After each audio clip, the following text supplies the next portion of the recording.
Hello, and welcome to another discussion about the Jane Eyre novel. This time, the subject is how everything she has ever wanted was about to come true, but her dreams become nightmares. She has premonitions that continually trouble her despite all the positive developments of her life. Her love of Mr. Rochester is leading to marriage and a life of ease and security. The reality turns out much different, as her worst fears become true. Again, her will and personal principles act as both a protection from and the cause of disaster. With the coming marriage, Jane Eyre considers herself on the edge of rebirth. She is to be a bride and throw away an old way of life. She is not sure how to consider herself, since at the moment, the old her, as far as she can tell, is dying. It isn't a terrible death, but one that will see a new woman born into an unknown future. She is worried about what her life will be like once married and having gained entrance into high society. Although she would never admit it, and claiming to Mr. Rochester she's not worried about the change, her past indicates an uneasiness about becoming part of the elite. Sure, she trusts Mr. Rochester will help guide her and be a fit companion, but there's a part of her that doesn't feel this will work out. The dress for her wedding is a symbol of her feeling that the marriage will not change who she is or where she came from. Looking in the closet, the dress and its white lace seems more ghost and apparition than a physical reality. Jane Eyre can't put herself mentally into the dress. There is a distance between what she is about to do and her own self-image. The dress is strange to her, and she can't seem to consider it as a part of her life. Everything that is happening at this time is a mix of idyllic dreams or fantasies about to become tangible realities, or a dread tragedy that will tear her apart. There is a chance Jane could become a ghost who follows Mr. Rochester around with no clear knowledge of where she fits in this world. He has, after all, become her world. More than that, the physical world has been giving out warnings that her future marriage is not going to turn out well. The most obvious sign of this is the chestnut tree hit by lightning during a fierce storm. It has been split in half and ruined, probably having caught on fire and burned. To her, it represents the relationship she now has with Mr. Rochester, troubled and on the verge of death. There is some hope she takes from the now destroyed tree, probably trying to ignore its negative implications as a premonition. The tree's two halves are still joined at the base, and the roots dug deep into the earth. Despite the damaged people that Jane and Mr. Rochester might be, they can still be considered strong where it counts. The old and dead parts of the relationship can be chopped down and new growth allowed to sprout from the foundations.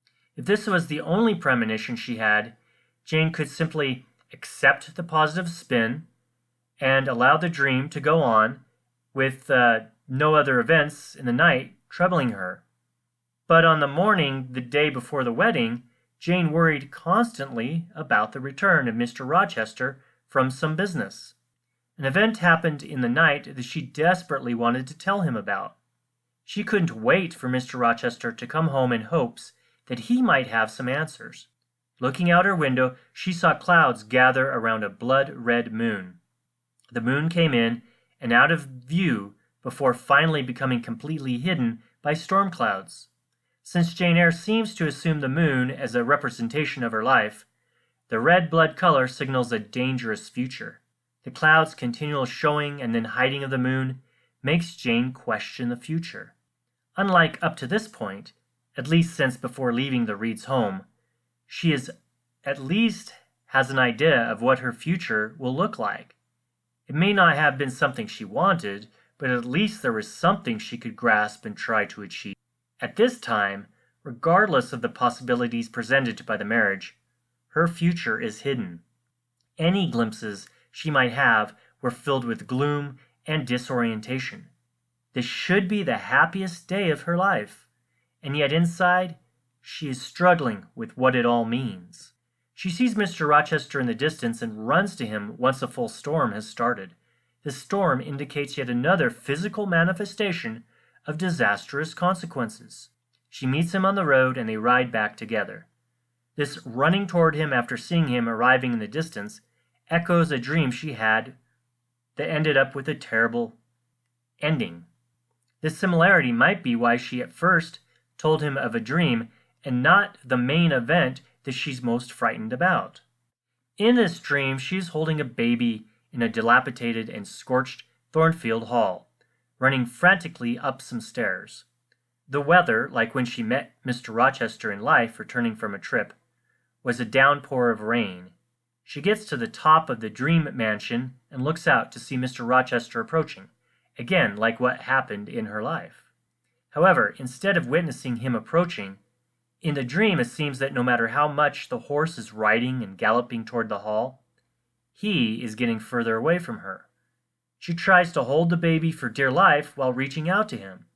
But what happens next causes complete panic. Pushing against the stones to get a better look, the walls cave out and she loses the grip of the baby.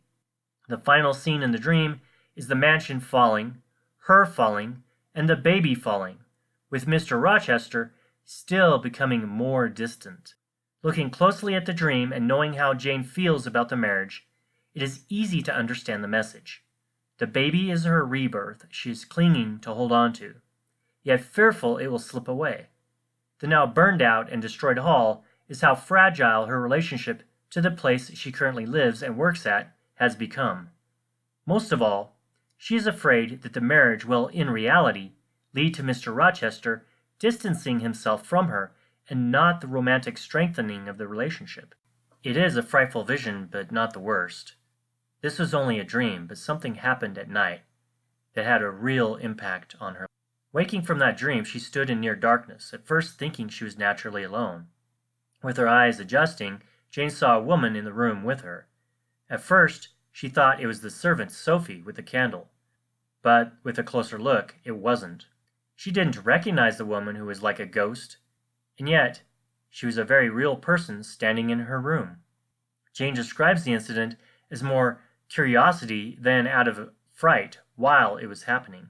The strange woman took Jane's wedding veil, put it on her head, and then ripped it up and trampled it under her feet. More ominous was how the woman looked with its own gown, sheet, or shroud, indicating that whoever she was not among the living. Having decided that her physical description could not be a ghost, Jane labeled her a vampire.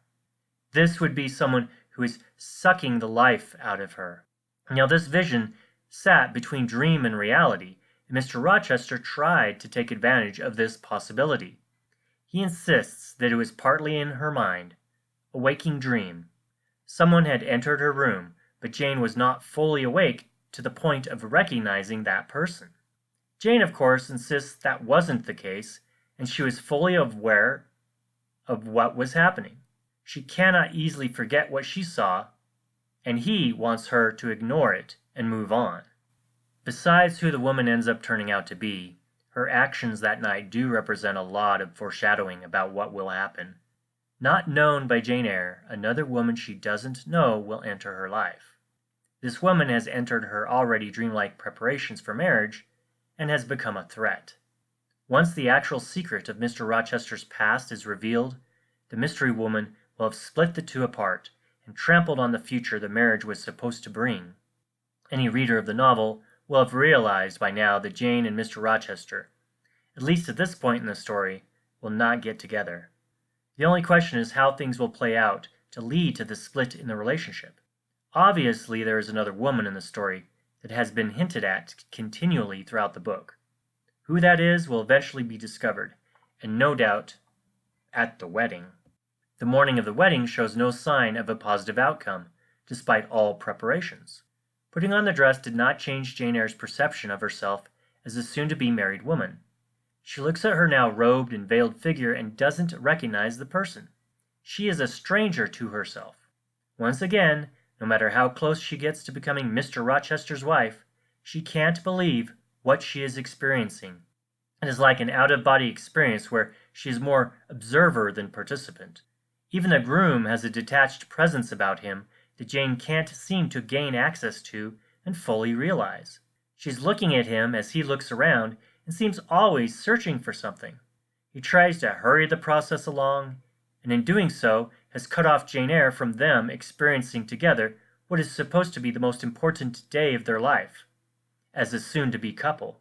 She does notice two men, once again ghost-like, as so many strangers she encounters, hanging out at the church right before the wedding. Like the lightning-hit tree, the red moon with enclosed clouds, the dream of a dropped baby, wild weather, and most of all the half-awakened vision of a vampire-like woman. The two figures that she sees near the church are to end up the last of the bad omens. Like a feverish nightmare, the two men bring terrible news backed up by evidence all too real. During the ceremony, when the priest asks if there is a reason these two shouldn't be married, a voice calls out that the union cannot take place. This is not supposed to happen because the question, in almost all cases, is a mere formality. Usually there is a pause and then the final joining of the bride and groom as a couple. The revelation presented by the voice is that Mr. Rochester is still married to someone. He produces paperwork and the brother of the still living wife. In return, Mr. Rochester denies that he was ever truly married. He tells a story about how he was tricked into getting married to a woman who ended up mentally unstable. Despite all his protestations of a sham marriage under false pretenses, according to papers and his own continued association with the woman, the law considers it a very real arrangement. Frustrated that the marriage will not continue, Mr. Rochester drags Jane Eyre out of the church and back to Thornfield Hall. He ushers her and the wedding entourage to the upstairs room that had been such a frightening mystery. There, the truth that had been hidden for so long as a dream in the night is revealed. A woman by the name of Bertha Antoinetta Mason is hidden from the world in a room, held captive because of her mental condition. What Jane Eyre sees could be considered a living nightmare just as frightening as any vampire, and apparently just as deadly. Bertha acted as neither human or animal. She walked back and forth on all fours, growled angrily, and had a wild head of hair. All during these events and unmaskings, Jane Eyre says nothing. She asks as nothing more than an observer, although it is directly related to her. Most likely she is stunned by what is going on around her, knowing that whatever future she may have has been destroyed. Jane says as much when it is all over, that the ardent, expectant woman, almost a bride, was a cold, solitary girl again. The idealistic dream quality of love for Mr. Rochester was gone. It wasn't that she no longer loved him, but that she couldn't live with him knowing what she did. Normally one would wake from a nightmare and be comforted it was all a dream. For Jane, she had all these dreams of marriage and a good life, only to metaphorically awake and find a rotten and shattered life. She could stay and marry Mr. Rochester, or be his lover, but that wouldn't be her way. That would be a false life her individualistic self could not accept. Because of her stubbornness, born ironically from Mr. Rochester's duty to take care of his first wife, even if he doesn't consider Bertha his spouse, Jane Eyre decides to leave. No amount of Mr. Rochester's pleading causes Jane Eyre to change her mind. She is determined to find a new life in another part of the country. She has no plans and she has no hope. Her journey is not based on any dreams or visions for a better life. All she wants is to get out of what has turned into a terrible circumstance. By running off, her greatest nightmare above all that has happened is realized.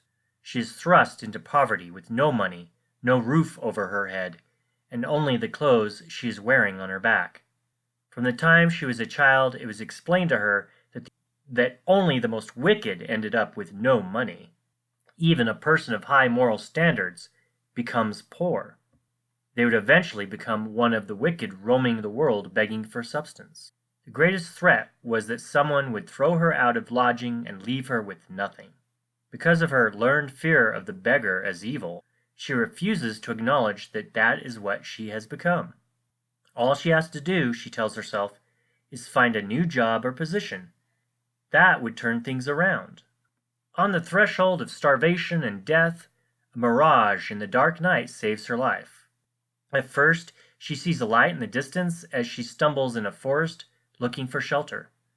It is unbelievable to her that a house would be found this far out in the country. She wonders if what she can see is imaginary and would soon disappear.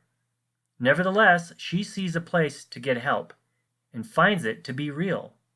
More than that, with some help from residents, against the advice of an old servant who considers her a possible dangerous vagrant, she is let in and given food and warmth.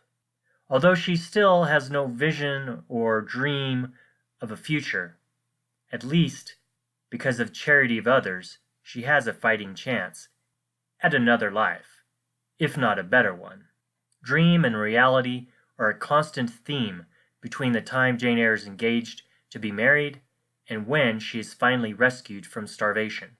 She has dreams in the night, sees visions during the day, and feels unconnected to her wedding. Perhaps she was well aware that her storybook life she was about to start was not going to become a reality. There were too many signs and warnings about something awful. Jane didn't even act surprised by the revelation of another woman, although it did tear her and her heart apart.